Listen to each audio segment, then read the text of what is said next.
Munchkins, welcome back to the channel. My name is Ocean, your very own English master teacher और आज हम If I Were You का one shot करने वाले हैं।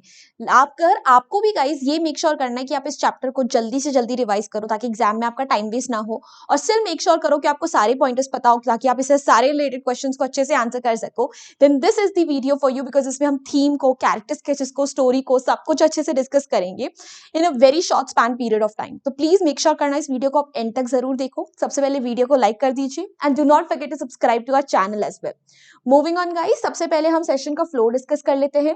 तो बेटा आज के हम सेशन में सबसे पहले इफ आई वर यू की समरी को डिस्कस करेंगे, फिर हम थीम और कैरेक्टर स्केचेस पे पढ़ेंगे बिकॉज यहाँ से आपके 6 मार्क्स के वैल्यू बेस्ड या फिर कैरेक्टर स्केच बेस्ड क्वेश्चंस पूछे जा सकते हैं। मतलब एक ही वन शॉट के अंदर हम आपके शॉर्ट और आपके वैल्यू बेस्ड और आपके लॉन्ग क्वेश्चन आंसर्स और एक्सट्रैक्ट बेस्ड क्वेश्चन सबकी तैयारी करा रहे हैं। मूविंग ऑन गाइस, आज का एक प्यारा सा डोज ऑफ मोटिवेशन ले लेते हैं। So dream doesn't become reality through magic, it takes sweat, determination and hard work. अगर आपका कोई भी ड्रीम है और उसको आपको सच करना है तो वो मैजिक से नहीं होगा, उसके लिए आपको हार्ड वर्क करना पड़ेगा। तो अगर आपको इंग्लिश में अच्छे मार्क्स लाने हैं, वो ड्रीम है, तो ओशन मैम की वीडियोस देखने की मेहनत तो आपको करनी पड़ेगी, बनाने की मेहनत मैं कर ही रही हूँ। मूविंग ऑन गाइज, एक और चीज आपकी मेहनत को थोड़ा कम करने के लिए मैं आपको बता दूं कि क्लास 9 के हम आपके लिए प्रैक्टिस पेपर्स लेकर आए हैं, ठीक है, which are absolutely free of cost. ठीक है, आपको हर सब्जेक्ट से रिलेटेड 3-3 प्रैक्टिस पेपर्स मिल रहे हैं अलॉन्ग विद आंसर कीज। ठीक है, similarly let me just tell you, आपके पास हिंदी के भी 6 प्रैक्टिस पेपर्स आएंगे, उसकी भी आप आंसर कीज आपको मिल जाएंगी। सब कुछ फ्री ऑफ कॉस्ट है, कुछ नहीं करना है, just go to the video that you guys are currently watching. उसके डिस्क्रिप्शन बॉक्स में आपको 2 लिंक मिलेंगे। एक हैंड रिटन नोट्स भी हैं जहाँ पे हम डेली बेसिस आपको हर सब्जेक्ट से रिलेटेड हैंड रिटन नोट्स भी दे रहे हैं। तो आप हैंड रिटन नोट्स वाला पेज जो है आपका ऐसा दिखेगा, ठीक है। I think this is for class 10, तो आपको क्लास 9 हो ना, तो क्लास 9 के लिए सिर्फ आपको प्रैक्टिस पेपर्स मिल रहे हैं। तो डिस्क्रिप्शन बॉक्स में जो पहला लिंक है वो प्रैक्टिस पेपर्स का है, उस पर क्लिक करते ही कुछ ऐसा खुलेगा जिसके अंदर सेकेंड पेज जो है वो प्रैक्टिस पेपर्स का है। देखो सामने लिंक्स है, सॉल्यूशंस वगैरह सब कुछ है जिन पे आप क्लिक करके उन्हें डाउनलोड कर सकते हो, सेव कर सकते हो, प्रिंट कर सकते हो, इट्स अप टू यू। बस मेक श्योर करना कि जैसे उस पे क्लिक करोगे तो वो आपको वेदांतु पे साइन इन करने को बोलेगा, तो आप एक बार साइन इन कर लो, उसके बाद दोबारा वो चीज वो डिमांड नहीं करेगा। तो make sure to do that. Moving on guys, let's dive into the summary of this very interesting chapter in the form of a play if I were you। अब if I were you में बेटा क्या होता है, इसके अंदर 2 characters हैं।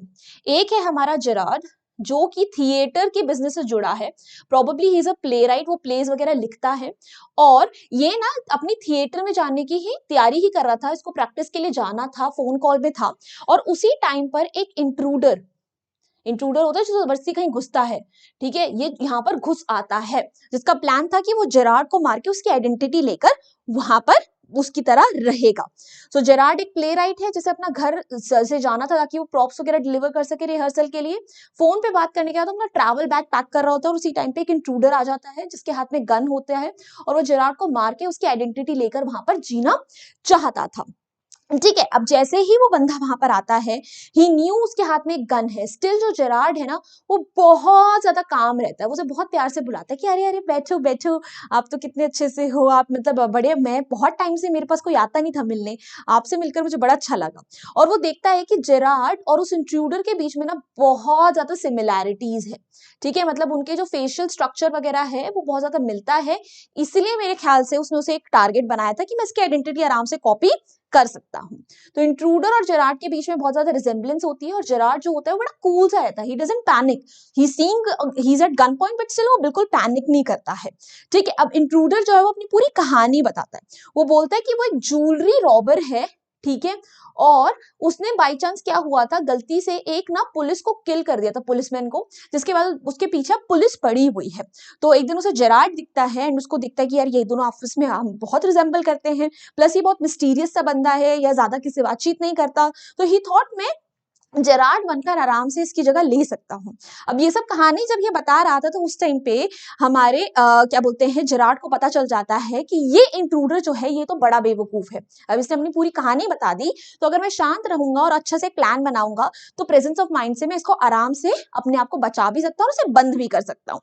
सो वो बोलता है कि कैसे पुलिसमैन को मारने के बाद वो पुलिस से बच के भाग रहा था। अब जेरार्ड क्योंकि उससे बहुत मिलता जुलता है तो वो उसको प्लान कर रहा है कि उसको मार के उसकी आइडेंटिटी ले लेगा ताकि पुलिस से उसका छुटकारा छूट जाए। ठीक है, तो जेरार्ड को समझ आ गया कि हमारा इंट्रूडर बहुत ज्यादा स्मार्ट नहीं है और ओवर कॉन्फिडेंट है, तो वो विटी यानी बहुत स्मार्ट प्ले करने की अब कोशिश करता है।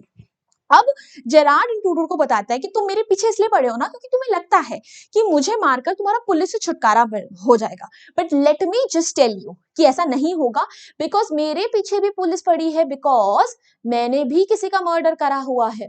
जो तुम्हें वहां पे बैग दिखाई दे रहा है उसमें देखो प्रॉप्स वगैरह हैं, क्योंकि मुझे भागना है अपने आप को डिस्गाइज करके, और मैं जिससे फोन पे बात कर रहा था वो मेरा बंदा है जो बाहर खड़ा होकर ये देख रहा है कि पुलिस आई या नहीं। ठीक है, तो अगर तुम मुझे मार भी डालोगे तब भी तुम्हारा पुलिस से छुटकारा नहीं होना। तो एक स्टोरी बताता है कि कैसे वो भी एक क्रिमिनल है और मर्डरर है, उसने किसी की मार दिया था और पुलिस उसके भी पीछे है क्योंकि उनके पास एविडेंस है। और वो बताता है कि वो फॉल्स मुस्टैच और अदर प्रॉप्स इसलिए कैरी कर रहा है ताकि वो डिस्गाइज कर सके अपने आप को छुपा सके, किसी और की आइडेंटिटी लेके वहां से भाग सके। ठीक है, तो वो बोलता है कि इंट्रूडर की तरह ही मेरी कहानी भी ऐसी है, तो पुलिस जो है तुम्हारे पीछे भी पड़ी रहेगी, अगर तुम मुझे भी मार देते तो तुम्हारा फायदा नहीं होगा। ठीक है, अब वहां पर उस टाइम पे ना इंट्रूडर थोड़ा सा ना अचंभे में पड़ जाता है कि यार ये क्या किस्सा हो गया, इसमें मुझे कुछ बिलीव तो हो नहीं रहा। तो बंदा बोलता है ठीक है तुम्हारी मर्जी तुम देखो। ठीक है, और वो बेसिकली उसे बोलता है कि ये देखो या तो तुम मुझे मार दो या तुम मेरे साथ चलो। ठीक है, ये जो दरवाजा तुम्हें दिख रहा है ना ये गैराज में जाता है, अंदर मेरी कार रखी पड़ी है और हम दोनों देखो यहाँ से चुपचाप भाग निकलेंगे। ठीक है, ना तुम्हें कुछ होगा ना मुझे कुछ होगा, अगर तुम यहाँ रहोगे तो तुम्हें at the end of the day police मार ही डालेगी। So it's up to you, अब तुम कौन सा डिसीजन लेना चाहते हो। तो इंट्रूडर जो है उसकी स्टोरी में फाइनली बिलीव कर देता है, उसे बोलता है कि चलो तुम गराज में जाओ, वहां पर मेरी कार है, हम दोनों वहां से भाग जाएंगे। एकदम से उसी टाइम पे फोन रिंग कर जाता है, जेरार्ड बोलता है देखो पुलिस आ गई जल्दी जल्दी में भागना है। अब इंट्रूडर को लगता है कुछ शान पट्टी तो नहीं कर रहा है, बोलता है तुम देखो आराम से, तुम वो डोर खोलो उसके अंदर झांको, तुम्हें अपने आप वहां पे कार दिखाई देगी, वो गैराज का रास्ता है। तो जैसे ही वो डोर वो खोलता है ना, तो वो गराज में नहीं बट क्लोजेट में खुलता है।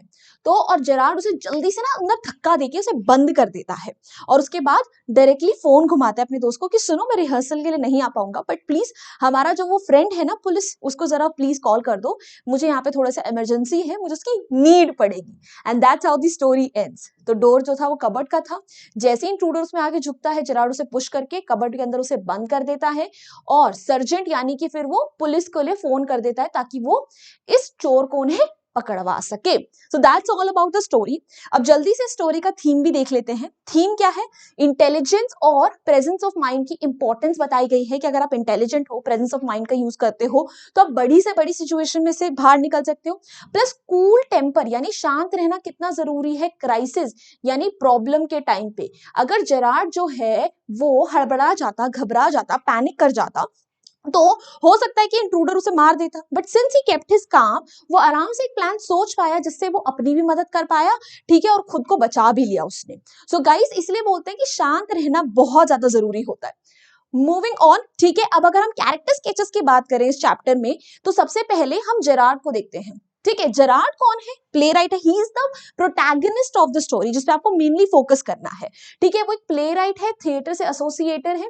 ठीक है, वो एक छोटे से कॉटेज, छोटे से घर में रहता है, बहुत इंटेलिजेंट पर्सन है, उसका सेंस ऑफ ह्यूमर भी बहुत ज्यादा अच्छा है। He is a refined and cultured man, ये डायरेक्टली आपके बुक में मेंशन करा गया है कि बहुत तमीज से बात करता है और डिफिकल्ट सिचुएशंस में भी अपना कूल रखता है।